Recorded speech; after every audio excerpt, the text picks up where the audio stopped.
5월 첫 번째 주일입니다. 계절의 여왕이라고 하는 5월인데요.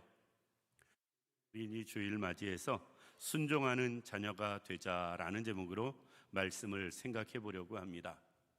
우리는 자녀인 분들이 있고요. 오늘 성가대에서 나이 제일 어린 친구들이 제일 먼저 찬양 시작했는데 어린이 주일이라 그런 것 같습니다. 그렇게 자녀인 분들이 있고요. 부모이면서 자녀인 분도 있습니다. 자식을 낳았긴 했지만 부모님이 계신 분, 그러니까 부모이면서 자녀인 분들이 있어요. 반대로 자녀는 있는데 부모님이 또 안 계신 분들도 있습니다. 그렇죠? 그러니까 사람마다 나이대에 따라서 자녀인 분들, 부모이기도 하면서 자녀가 되는 분도 있고요. 또 부모만 되고 자녀만 되고 부모가 없는 분들, 연세가 많이 드셔서 자식들은 있는데 부모님은 안 계신 분들도 있다라는 것입니다. 그런데 순종하는 자녀가 되자라고 말씀을 전해드리면 자녀가 아닌 분들은 쉽게 이야기해서 우리 부모님이 안 계셔서 나는 자녀가 아니고 이제 나는 부모고 내 자식들만 있지 내 위에 부모는 없다라고 생각하는 분들은 나하고는 해당 없겠다 혹 생각할지 모르는데요. 우리는 다 하나님의 백성인 동시에 하나님의 자녀입니다. 그래서 나이에 상관없이 우리가 하나님의 자녀로서 하나님의 백성으로서 순종하는 자녀 되자라는 제목으로 말씀을 생각해 보려고 합니다. 중동 지역에 전해 내려오는 이런 이야기가 있습니다. 한 일행이 사막을 낙타를 타고 여행을 합니다. 한참 사막을 낙타 타고 여행하다가 한 나그네를 만나요. 그런데 그 나그네가 일행을 향해서 이렇게 이야기합니다. 이 길로 쭉 가다 보면 마른 시내가 나올 것이다. 마른 시내가 나오면 그 마른 시내는 비가 왔을 때는 물이 흐르는데 비가 안 올 때는 그 물이 말라버리는 사막이고 광야인 지역에는 그런 마른 시내가 참 많이 있습니다. 특별히 광야 지역에는. 그 마른 시내에 가면 돌들이 있는데 그 돌들을 많이 가져가라. 그러면 그 다음 날 굉장히 기뻐할 것이고 또 반드시 아쉬워할 것이다. 이야기를 합니다. 여행하는 일행은 도대체 이게 뭔 소리야 하고 지나서 한참 가다 보니까 해질녘에 정말 마른 시내를 만났어요.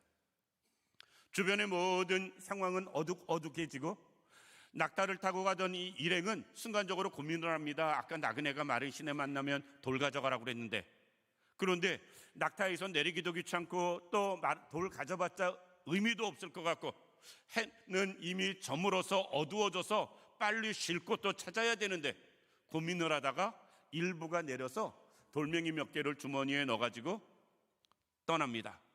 그리고 그들이 더 간 이후에 밤에 한 곳에서 야영을 해요. 그리고 아침에 해가 뜹니다.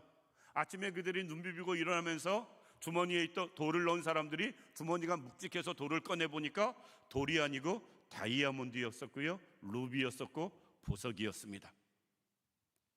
그러니까 돌인 줄 알고 갖고 왔던 게 보석이니까 얼마나 좋았겠어요.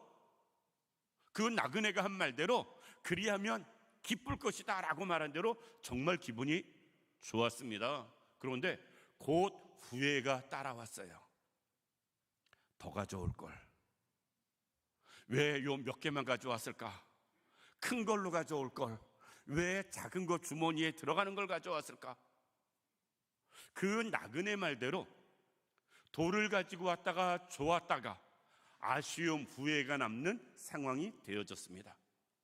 그런데 그 글을 읽으면서 그런 생각을 해봤습니다. 하나님 앞에 순종이 그렇다. 순종할 때는 귀찮을 수 있고요, 번거로울 수 있고요, 하기 싫을 수 있습니다. 돌을 줍는 일, 사막에서 자기 몸 하나 가기도 지금 힘들고 지치는데 돌까지 가지고 가려면 얼마나 어렵겠어요. 그러니까 돌을 줍는 그 자체가 쉽지 않은 상황입니다. 번거롭고 귀찮고 하기 싫은 일이에요. 순종이 그렇습니다. 우리가 세상 살면서 하나님의 말씀에 순종하고 부모님의 말씀에 순종하며 살아간다는 것, 생각처럼 쉽거나 편하지가 않습니다. 귀찮을 수 있고요, 하기 싫을 수 있고요, 짜증날 때도 있을 수 있습니다. 그런데 하고 나면 반드시 기쁨이 온다. 반드시 그것 때문에 즐거움이 온다. 우리 신앙생활하면서 말씀에 불순종했을 때, 불순종하고 나서 기뻐하는 사람은 하나도 없어요. 후회를 하지. 순종을 하고 나면 그래도 힘들었어도 제대로 온전히 못했어도 최선을 다해서 순종해서 그래도 다행이고 감사하다 싶지요. 순종은요, 하고 나면 반드시 기쁨이 옵니다. 그런데 순종도 나중에 아쉬움이 생겨요. 이 아쉬움은 어떤 아쉬움이냐면 더 제대로 순종할 걸, 더 많이 순종할 걸, 더 확실하게 순종할 걸, 그렇게 하지 못한 것에 대한 아쉬움이 남습니다. 우리의 신앙생활을 지금 뒤돌아보면 사실 우리도 그런 생각을 가질 수 있고요, 느낄 수 있습니다. 순종을 못했을 때, 순종할 때의 괴로움, 하지 않아서 괴로움, 또 했을 때의 기쁨, 보람, 그런데 하고 나서도 여전히 아쉬움, 이게 순종입니다. 이 자리에 있는 우리 모든 성도님들, 그럼에도 불구하고 우리는 더 하나님 앞에 순종하며 살아가는 우리들 되기를 원합니다. 사람들이 사는 모습은 제가 볼 때 그렇습니다. 지금보다 더 나은 삶을 살기 위해서 부단히 노력을 합니다. 젊어서 죽어라고 고생하는 것, 우리가 자식들한테 죽도록 투자하는 것, 무엇이냐면 지금보다 더 나은 삶을 살기 위해서 젊어서 그 고생을 하면서 사는 것이고요, 자식들에게 모든 것 아낌없이 투자하는 이유는 나보다 더 나은 인생을 살게 하기 위해서, 우리보다 더 좋은 미래를 그들에게 주기 위해서 우리는 애들에게도 투자를 합니다. 그러니까 사람은 결국 모든 수고가 지금보다 더 나은 삶을 살기 위해서 살아가는 것 같아요. 그런데 정말 우리가 지금보다 더 나은 삶을 살기 위해선 어떻게 해야 되느냐? 하나님의 말씀에 순종하는 삶을 살아야 됩니다. 아무리 인간적으로 세상적으로 우리가 노력하고 수고한다 할지라도 하나님이 우리에게 은혜 주시지 아니하면, 복 주시지 아니하면 아무 의미가 없기 때문에 그렇습니다. 늘 어려움과 문제, 시련과 환난, 풍파, 그것을 당하는 세상에서 그것이 유난히 더 심한 경우, 유난히 반복되는 경우 우리는 생각해 봐야 됩니다. 순종하며 살아가는지. 마음은 사모하고 열심히 노력을 하는데 은혜와 축복이 나에게 임하지 않을 때 우리는 생각해 봐야 됩니다. 하나님의 말씀에 순종하고 있는지. 그렇지 않다면 아무리 우리가 노력하고 힘쓰고 애써봤자 의미가 없기 때문에 그렇습니다. 그래서 하나님은 우리에게 말씀하세요. 순종할 것을. 그래서 우리는 순종하는 자녀들 되어져야 됩니다. 그러면 왜 순종해야 하는가? 그 부분에 대해서 오늘 몇 가지 생각해 보려고 합니다. 첫 번째, 순종은 자녀로서 마땅히 해야 할 일이기 때문에 그렇습니다. 오늘 1절에 이렇게 말씀합니다. 자녀들아, 주 안에서 너희 부모에게 순종하라. 이것이 옳으니라. 이것이 옳다라는 이 말씀은요, 당연히 해야 할 일이다라는 거예요. 당연히 해야 할 일. 이 땅의 육신의 부모에게도 우리는 순종하는 것 지극히 당연히 해야 할 일이고요, 하늘 아버지에게 우리가 말씀대로 순종하며 믿음으로 살아가는 일, 하나님을 믿는 사람이라면 당연히 해야 할 일이다라는 것입니다. 우리는 순종을 선택으로 생각하는 분들이 계세요. 순종은 선택이 아닙니다. 필수지. 왜? 명령이기 때문에 그렇습니다. 명령은 들어도 그만, 안 들어도 그만입니다. 이렇게 말하는 사람은 없을 거예요. 명령은 다 무조건 들어야 되고요, 순종해야 됩니다. 군인들에게 명령했는데 자기가 이건 싫어, 이렇게 하고 선택해서 안 듣는 사람 없거든요. 그런데 신앙인들은 하나님의 말씀, 그 말씀, 특별히 우리에게 주신 명령도 우리는 선택하는 경우가 너무도 많이 있습니다. 순종은 선택이 아니에요. 필수지. 학교 다닐 때 특별히 신대원 공부할 때로 기억을 합니다. 신대원 공부하면서 그 책에 맨 앞장 표지에 그렇게 써놓고 공부를 했어요. 합격은 필수, 수석은 선택. 물론 수석 못했습니다. 수석 못했어요. 그래도 합격은 필수. 우리가 순종이 필수예요. 순종은 선택이 아닙니다. 왜? 이것은 마땅히 해야 할 일이기 때문에 그렇습니다. 자녀가 부모님을 공경하면서 효도하고 순종하는 것 마땅히 해야 할 일인 것처럼 우리는 하나님 말씀 순종하면서 하나님 섬기며 살아가는 것 마땅히 해야 할 일이다 라는 것입니다. 행여나 이 마땅할 일을, 당연히 해야 할 일을 선택으로 여기지 마시기 바랍니다.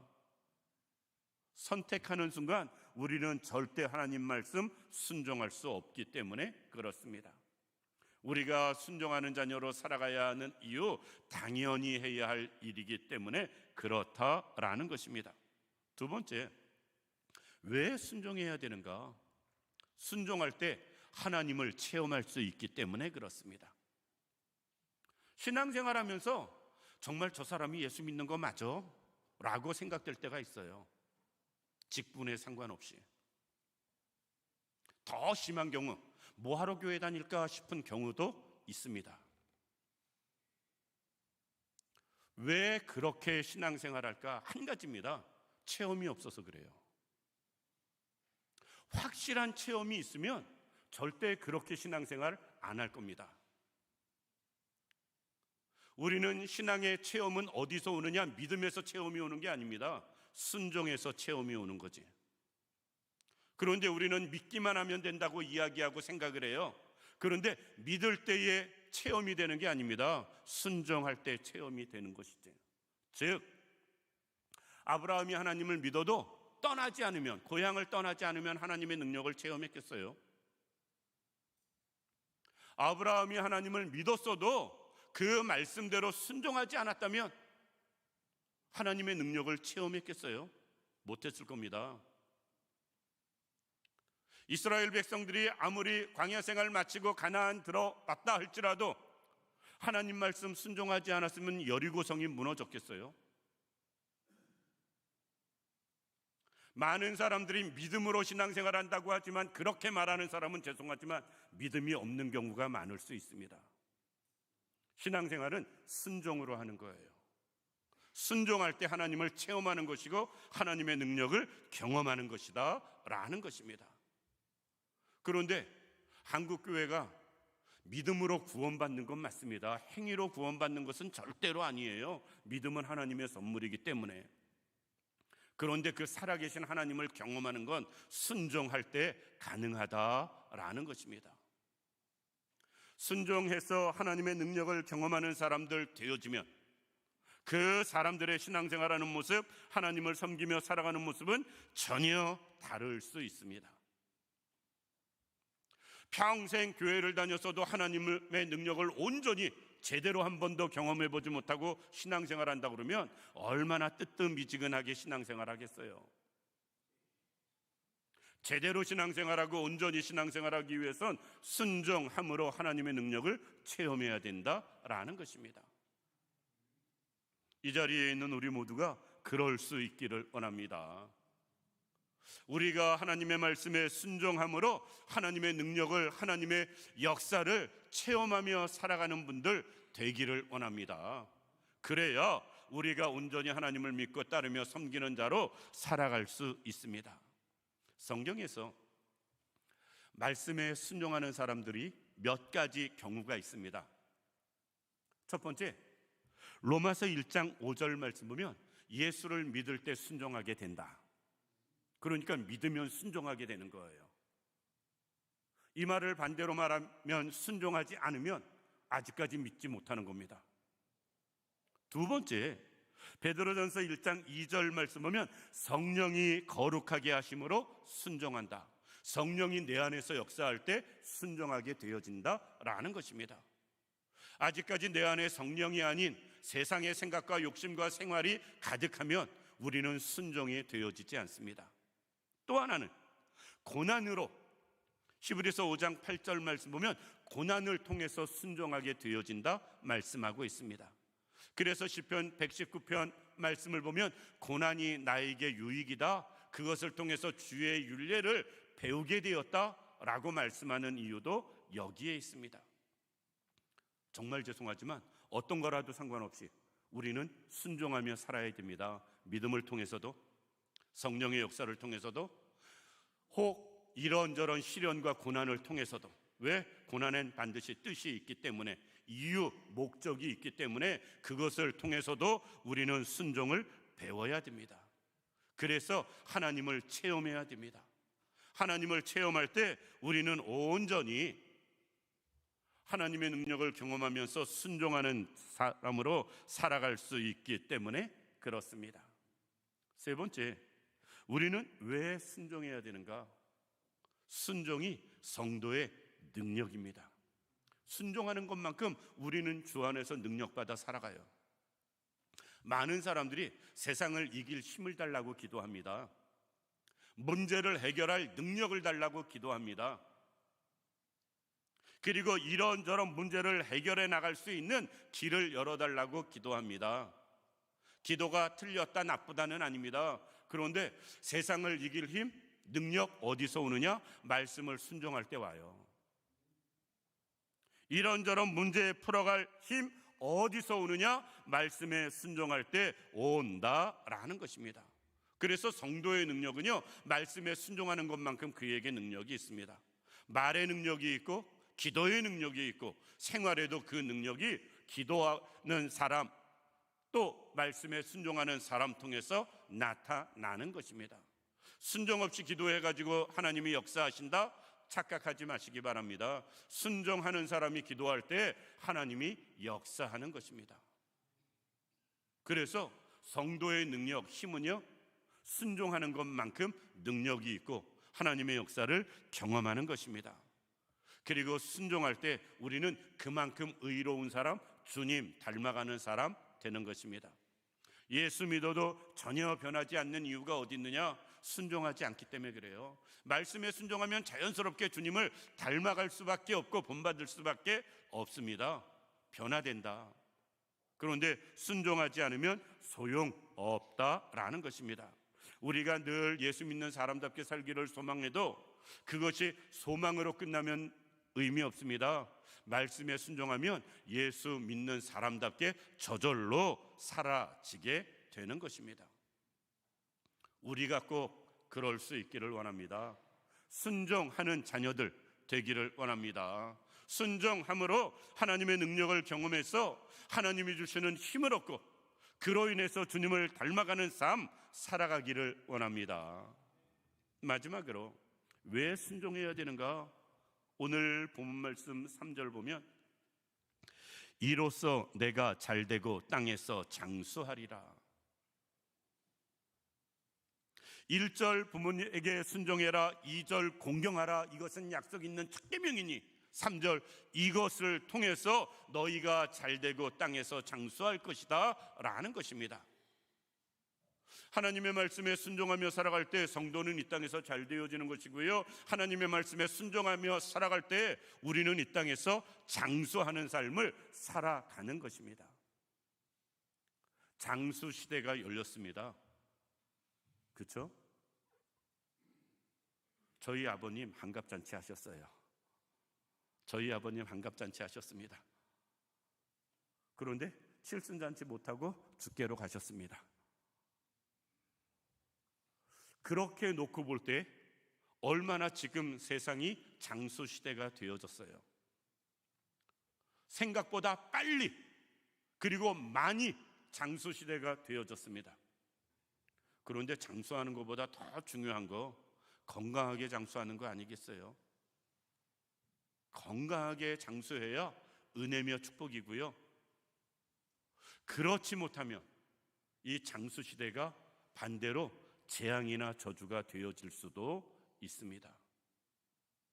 정말로 하나님이 내가 이 땅에서 행하는 일이 잘 되고 이 땅에서 건강하게 장수하며 살아갈 수 있는 길이 무엇인가? 다른 게 아니고요, 하나님 말씀에 순종하며 살아가는 것, 온전히 하나님만 경외하며 살아가는 삶을 말씀하고 있습니다. 우리가 그럴 수 있기를 원합니다. 하나님 말씀에 순종함으로 하나님이 약속한 이 은혜를 우리가 경험하며 나갈 수 있는 우리들 되기를 원합니다. 그래야 하나님께는 영광이 되어지고요, 우리에겐 은혜와 축복이 되어지고요, 다른 사람들에겐 믿는 사람의 본이 되어지는 것입니다. 어린이 주일, 어린이들만 생각하지 마시고 우리가 먼저 하나님의 자녀인 것을 우리가 기억하고, 내가 섬겨야 할 부모님이 계시다면 정말 그 부모님을 향해서 순종하고 공경하며 살아가고, 혹 벌써 세상을 떠나시고 안 계신다면 우리가 살아계신 하나님을 나의 아버지로 온전히 섬기면서 그 하나님 말씀에 더 순종하며 살아감으로 약속한 은혜와 축복을 온전히 받으며 누리며 살아가는 우리들 되기를 주님의 이름으로 축원합니다. 기도드리겠습니다. 살아서 역사하시는 참 좋으신 아버지 하나님, 은혜와 사랑을 진심으로 감사드립니다. 하나님, 우리를 사랑하시고 인도하시고 축복하셔서 하나님의 자녀 삼아 주셨사오니 순종하며 살아가는 저희들 되게 하여 주옵소서. 하나님 앞에 말씀에 순종하는 사람, 믿음대로 행하며 살아가는 사람, 그로 인하여 하나님 말씀에 순종하고 하나님을 공경하는 삶을 살아감으로 주님이 주시는 은혜와 약속과 축복을 온전히 경험하며 나가는 우리 모두가 되게 하여 주옵소서. 하나님이 온전히 함께 하시기를 원하오며 예수님의 이름으로 기도드립니다. 아멘.